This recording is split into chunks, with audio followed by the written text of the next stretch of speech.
Very nice to speak with you both. How are you doing today? Great. Great, thank you. Awesome. Eugenio, we spoke last year for Radical, which I feel like is quite a different role from this one. These characters could not be any more different.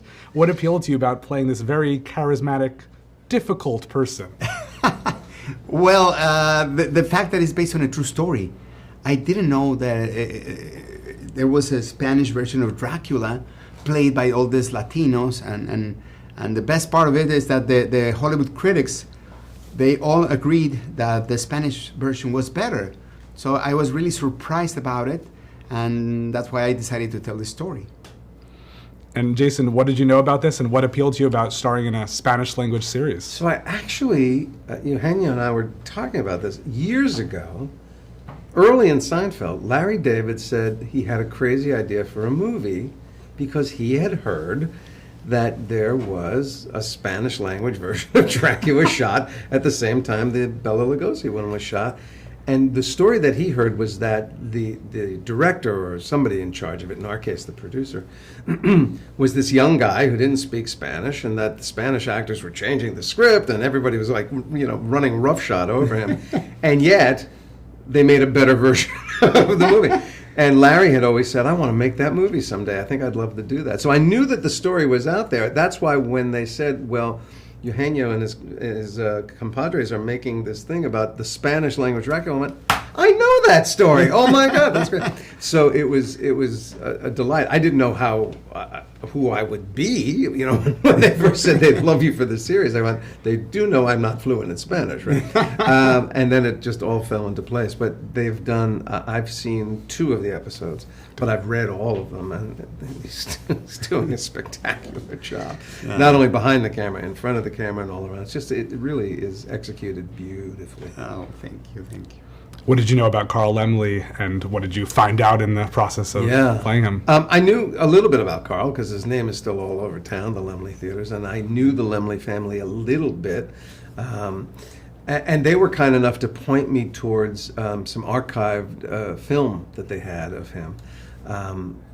So you do a little bit of reading about who he was and what people had to say about him, and then getting to see him and realize that he's kind of a short little guy like me, and had this sort of Americanized German accent and his general attitude, and that was incredibly helpful, for getting some sort of authenticity about the guy. They were very helpful. That's great. Well, in terms of authenticity, do you feel, Eugenio, that it's different playing somebody who's worked primarily in a lot of silent films and in this era? Yeah, well, definitely. In my case, for example, I did a lot of research of Carlos Villarreal, this Spaniard actor, who was very jealous of Bela Lugosi because he was getting paid the 6th part of the salary that Bela Lugosi was making. But actually, I had to be a little different from the original one, because if you see the Spanish version, he's overacting all the time. He's too broad. He's always making these faces that I was like, if I play the same version, people are gonna say, this guy is a terrible actor, and he's just he wants to be goofy guy. So I had to be more serious when I was playing Dracula, because the original one is completely different. And if you see if you see both versions, they're kind of boring. Did you see some of the footage of the? I've never seen any of the Spanish version. Boring. Wow. But you know why? Because nowadays, the sound effects, the music, it's part of the horror films. Yeah. It's a very important part of the horror films. And back then there was no music, no special effects, audio effects. So it was just, the vampire in the coffin, what made it's scary. But nowadays it feels a little bit boring. Can I brag about him a little bit? Please. Okay. Here's where you can see the brilliance of what he was trying to do with this role. In the second episode, he's getting prepared to make Dracula's first big filmed entrance, where all he has to say is "Soy Dracula," and he's working in the mirror about how to do it.